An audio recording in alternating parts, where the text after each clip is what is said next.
Good morning students. हम लोग जो है क्लास 12 के जो है आज तीसरी लेक्चर जो है स्टार्ट कर रहे हैं। पिछले दो लेक्चर में हम लोगों ने पढ़ा था जो है आवेश, वैद्युत आवेश से संबंधित आवेश कैसे उत्पन्न होता है, आवेश कितने प्रकार के होते हैं, आवेश का क्वांटीकरण ना, ये सारी चीज़ें पढ़ा था। और दूसरे लेक्चर में हमने उससे संबंधित न्यूमेरिकल किया था जो है 7 न्यूमेरिकल। अब हम तीसरे लेक्चर में आज पढ़ेंगे जो है कूलाम का नियम पढ़ेंगे। तो कूलाम का नियम क्या है?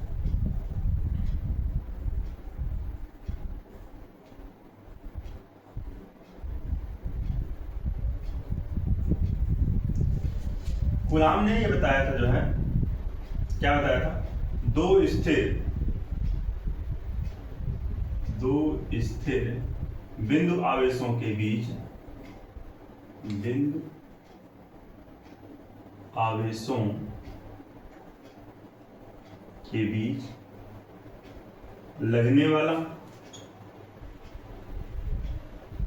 लगने वाला आकर्षण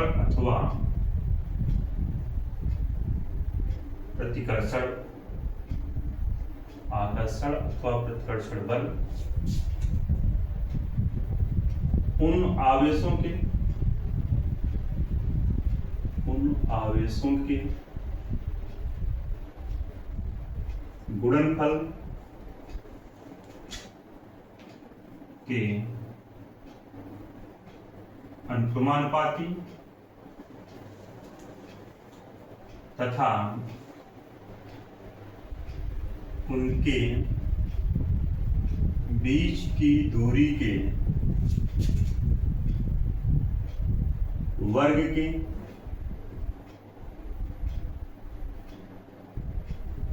व्युत्क्रमानुपाती होता है।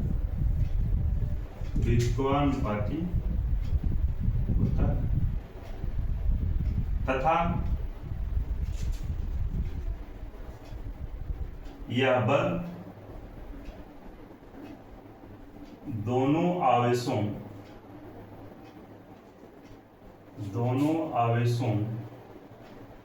को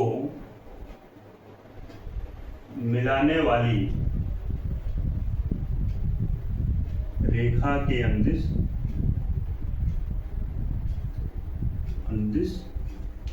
होती। अर्थात अब हम यहां पे देखेंगे, यदि दो बिंदु आवेश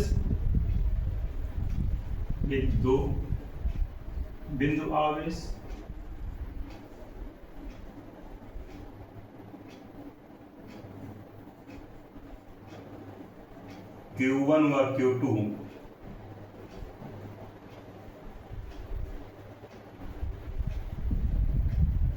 एक दूसरे से स्मॉल r दूरी पर स्थित हों, तो अब यहां पे हम चित्र की बात करें, दो बिंदु आवेश, एक Q1 है, दूसरा Q2 है, और ये एक दूसरे से स्मॉल r दूरी पर स्थित हैं। इनके बीच आकर्षण बल कुछ इस प्रकार से रहेगा। Q2 के कारण Q1 पर लगने वाला बल F12, Q1 के कारण Q2 पर लगने वाला बल F21। अगर ये आकर्षण बल होगा, आकर्षण बल कब कार्य करता है?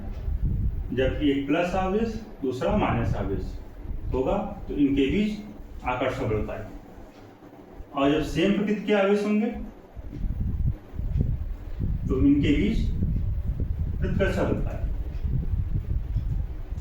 सेम आवेशों के बीच प्रतिकर्षण बल कार्य करेगा, विपरीत प्रकृति के आवेशों के बीच आकर्षण बल कार्य करेगा। तो अब हम यहाँ पे देखते हैं कि ये दो बिंदु आवेश Q1 व Q2 एक दूसरे से स्मॉल r दूरी पर स्थित हों, तब हम कूलाम का नियम कैसे लिखेंगे? तो कूलाम के नियम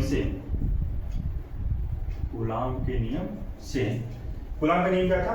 दो स्थिर बिंदु आवेशों के बीच लगने वाला आकर्षण तो प्रतिकर्षण बल उन आवेशों के गुणनफल के लिए, लगने वाला बल उन आवेशों के गुणनफल के अनुपाती तथा उनके बीच के वर्ग के विद्युतमान पर।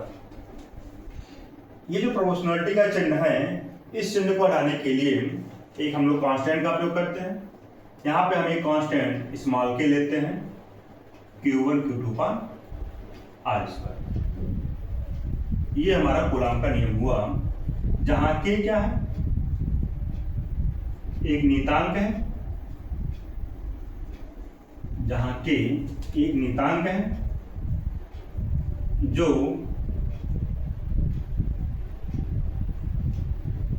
आवेशों के बीच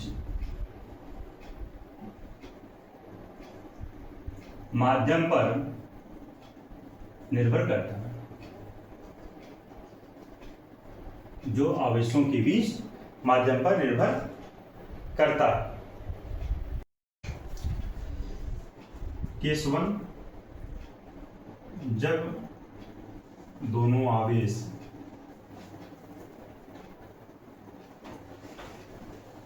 निर्वात अथवा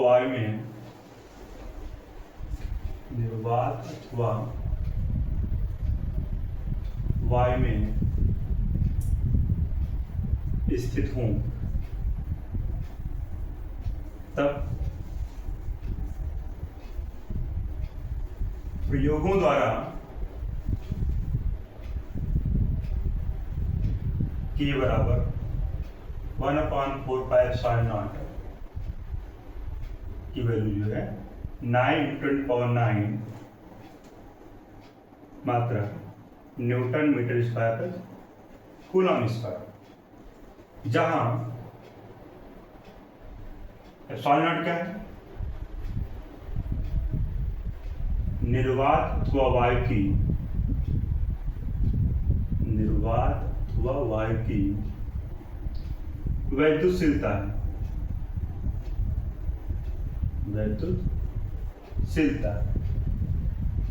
इसका मान कितना होता है, 8.85 न्यूटन/12 मात्र कूलॉम स्क्वायर प्रति न्यूटन मीटर स्क्वायर।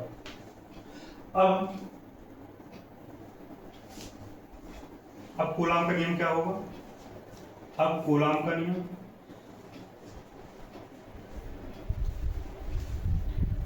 K की जगह पे हम 1/4πε0 रखेंगे। F बराबर 1/4πε0 Q1 Q2 पर R² न्यूटन। तो जब दो बिंदु आवेश निर्वात अथवा वायु में स्थित होंगे, उस स्थिति में हम कूलॉम का नियम लगाएंगे, फार्मूला F बराबर 1/4πε0 Q1 Q2 पर R²।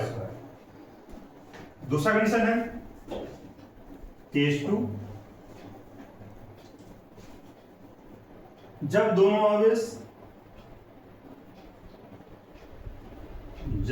आवेश निर्वात अथवा वायु के स्थान पर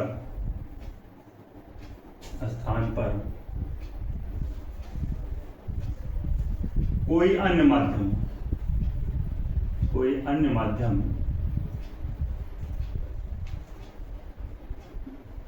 स्थित हो, जिसका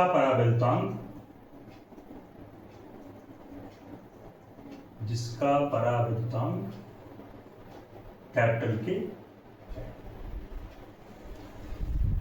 अब हम देखते हैं तब प्रयोगों द्वारा के का मान क्या आता है। प्रयोगों द्वारा के बराबर 1/4πε आता है, जहां एप्सिलॉन क्या है, जहां एप्सिलॉन बराबर है, ये है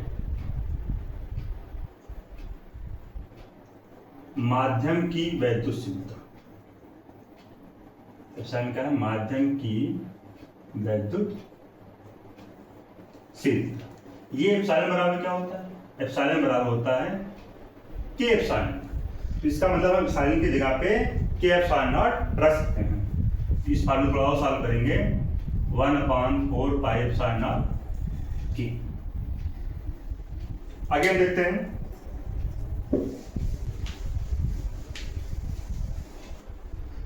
जब हमारा प्रयोगों द्वारा के का मान 1/4 के आ गया माध्यम में, तो अब हम पुनः जो है कूलाम का नियम लिखेंगे।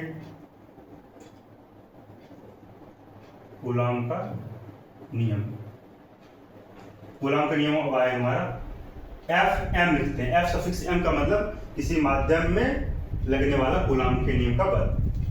एफ बराबर 1/4 के Q1 Q2 मात्रक होगा न्यूटन। इस फार्मूला का प्रयोग हम तब करेंगे जब दो बिंदु आवेशों के बीच में कोई माध्यम भरा होगा जिसका परावर्तन कैपिटल के हो। अब हम इस फार्मूले से जो है एप्सिलॉन बराबर के एप्सिलॉन नॉट से, यहां से हम के को पछांदा करेंगे, के बराबर एप्सिलॉन अपान एप्सिलॉन नॉट आता है। यहां से हम जो है के हमारा क्या है, माध्यम का परावर्तांक है, तो माध्यम के परावर्तांक को परिभाषित करते हैं। यहां से हम माध्यम के परावर्तांक को परिभाषित करते हैं, तो क्या है परावैद्युतांक। इसे यहां से परावर्तांक परिभाषा कैसे लिखेंगे, एप्सिलॉन क्या है माध्यम की वैद्युतशीलता, एप्सिलॉन क्या है निर्वात वायु की वैद्युतशीलता, दोनों का क्या है अनुपात। तो हम कहेंगे यहां पे माध्यम की वैद्युतशीलता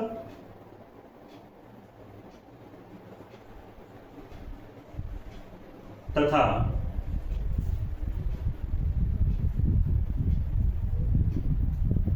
वायु में वैद्युतशीलता के अनुपात को उस माध्यम का परावैद्युतांक कहते हैं, परावैद्युतांक कहते हैं। तो यहां से फार्मूला आता है परावैद्युतांक के बराबर एप्सिलॉन अपान एप्सिलॉन नॉट। आगे देखते हैं नोट परावैद्युतांक से संबंधित। पहला पॉइंट नोट में देखते हैं परावैद्युतांक। परावैद्युतांक माध्यम की प्रकृति पर निर्भर करता है, माध्यम की प्रकृति पर निर्भर करता है। दूसरा पॉइंट अभी हम देखे थे फार्मूले में के बराबर एप्सिलॉन अपान एप्सिलॉन नॉट। जब दो एक ही प्रकार की राशि का अनुपात होता है तो उनका मात्रक नहीं होता है। तो अर्थात परावैद्युतांक कैसा है, कैसी राशि है, विमाहीन राशि। परावैद्युतांक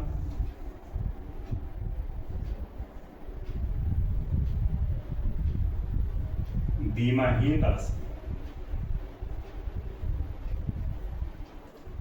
तथा इसका कोई मात्रक नहीं होता, कोई मात्रक नहीं होता। तीसरा पॉइंट निर्वात अथवा वायु के लिए, निर्वात अथवा वायु के लिए के बराबर 1 होता है। चौथा पॉइंट धातु के लिए के बराबर इनफाइनाइट होता है। पांचवा पॉइंट अन्य किसी माध्यम के लिए, अन्य किसी माध्यम के लिए के का मान 1 से इनफाइनाइट के बीच में होता है। अन्य माध्यम के लिए के का मान 1 से इनफाइनाइट के बीच में। छठवां पॉइंट अभी हम लोगों ने देखा था जब दोनों आवेश निर्वात को वायु में रखे होंगे तब कूलाम का नियम लगा था क्या, 1/4πε0 Q1 Q2 पान H। ये था हमारा निर्वात अथवा वायु में।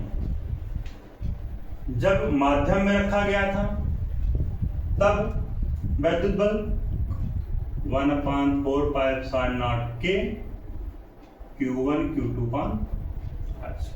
ये कहां पर रखा है, कैपिटल के परावैद्युतांक वाले माध्यम में, कैपिटल के परावैद्युतांक वाले माध्यम में। अगर हम इन दोनों का रेशियो निकालें जो है FM/F, तो सॉल्व करेंगे तो क्या आएगा हमारा 1/K आएगा, 1/K। तो FM बराबर आया F/। इसका मतलब ये हुआ कि जब हम किसी भी आवेश को निर्वात अथवा वायु के स्थान पे किसी माध्यम में रखेंगे तो उनके बीच लगने वाला वैद्युत बल हमेशा घटेगा, अर्थात FM is less than F। इस पर एक ऑब्जेक्टिव क्वेश्चन आता है बोर्ड पेपर में कि निर्वात दो बिंदु आवेशों को निर्वात में रखे थे तो इतना बल लग रहा था, F बल लग रहा था। अगर हम उसको जो है किसी माध्यम में रखते हैं तो बल वैद्युत बल बढ़ेगा, घटेगा, स्थिर रहेगा, इनमें से कोई नहीं। तो हमेशा जो है ध्यान रखिएगा कि माध्यम में ले जाते ही वैद्युत बल घटता है। तो माध्यम में लगने वाला वैद्युत बल FM इज लेस देन वायु में वैद्युत बल। आगे देखते हैं, इसमें हमारा टॉपिक बीच में छूट गया था, उसको हम कवर करते हैं। ε0 के बारे में, ε0 का मात्रक व विमीय सूत्र, ये हमारा छूट गया था टॉपिक। ε0 का मात्रक कैसे निकालेंगे, हम पहले फार्मूला लिखेंगे कूलाम का नियम। कैसे लिखेंगे, F बराबर 1/4πε0 Q1 Q2 पान H। यहां से ε0 को हम पछादा करेंगे, ε0 बराबर 1/4π Q1 Q2 पान F को हमने कर मिलाया। तो अब हम यहां से ε0 का मात्रा लिखेंगे कि 4π कोई संख्या है, इसका कोई मात्रक होगा नहीं। Q का मात्रक क्या होता है, SI मात्रक कूलाम होता है, कूलाम बटे F का मात्रक न्यूटन, R क्या, दूरी का मात्रक क्या होगा, मीटर, स्क्वायर है तो स्क्वायर लगा दो, इसका मात्रक क्या है, कूलाम स्क्वायर प्रति न्यूटन मीटर स्क्वायर। अब इसी फार्मूले से हम जो है क्या निकालेंगे, इनका विमीय सूत्र निकालेंगे, ε0 का विमीय सूत्र। अब यहाँ पे ये 1/4π संख्या है, इसका कोई विमीय होता नहीं संख्या का। तो अब यहाँ पे Q आया, अभी हमने पहले लेक्चर में जो है देखा था आवेश का विमीय सूत्र जो है, वहां पे देखा था Q बराबर होता था IT, I का विमीय सूत्र क्या है A, और समय का विमीय सूत्र क्या है T। तो Q का विमीय सूत्र क्या है हमारा AT आया था। तो एक Q का विमीय सूत्र क्या है AT, दूसरे Q का विमीय सूत्र क्या है AT बटे बल है, बल का विमीय सूत्र कैसे निकालते हैं, क्लास 11th में पढ़े होंगे। बल का विमीय सूत्र F बराबर ma, m a क्या त्वरण है, त्वरण बराबर क्या होता है वेग बटे समय। वेग क्या है, विस्थापन बटे समय, तो आया ms/t²। अगर हम यहाँ पे बल का विमीय सूत्र लिखें तो द्रव्यमान का विमीय सूत्र m, दूरी का विमीय सूत्र क्या है l, समय का विमीय सूत्र क्या है t, तो t का स्क्वायर। इसको सॉल्व करोगे तो क्या आएगा ml, t⁴ है तो उसको ऊपर ले जाओगे। जब भी हम हर से अंश में ले जाते हैं तो घात जो भी होती है, धनात्मक है तो ऋणात्मक कर देते हैं, और अगर ऋणात्मक है तो धनात्मक कर देते हैं। टी ऊपर जाएगा घात माइनस हो जाएगा। तो इस प्रकार से हमारा बल का विस्तार क्या आया, mlt माइनस 2। हम बल का विस्तार लिखेंगे क्या, mlt माइनस 2। m क्या है, r क्या है हमारा दूरी है, दूरी का विस्तार क्या होगा l, पावर 2 तक पावर हमने 2 लगा दिया। अब हम सॉल्व करते हैं। सबसे पहले हम m देखते हैं पूरे फार्मूले में कहाँ पे है। m यहाँ पे नीचे है, m की कोई घात नहीं लगी हुई है, लेकिन जहां घात नहीं लगी होती वहां पे हम 1 मान लेते हैं। ठीक, तो यहाँ पे m की घात 1 है, प्लस 1 है, जब इसको हम अंश में ले जाएंगे m की घात क्या हो जाएगी, m की पावर माइनस 1। अब यहाँ पे हम देखते हैं l कितना है, l यहाँ पे 2 है, 1 यहाँ पे है और यहाँ पे गुणा में है, तो इनके घातों को जोड़ लेंगे। l की घात 1 प्लस l की घात 2, ये हो जाएगा l की घात 3। तो 3 को हम जब अंश में ले जाएंगे तो हो जाएगा l की पावर माइनस 3। अब हम t को देखते हैं, t यहाँ पे कितना है, माइनस 2 है, ऊपर ले जाएंगे प्लस 2 हो जाएगा, प्लस 2 ये हो जाएगा और एक t ये और एक t ये, 2 1 3 1 4, तो t की पावर 4 हो जाएगा। और क्या बचा, a की पावर 1 a की पावर 1, ये हो गया a की पावर 2। तो इस प्रकार से हमारा जो है एप्सिलॉन का विस्तार क्या आया, m-1 l-3 t4 और a 2।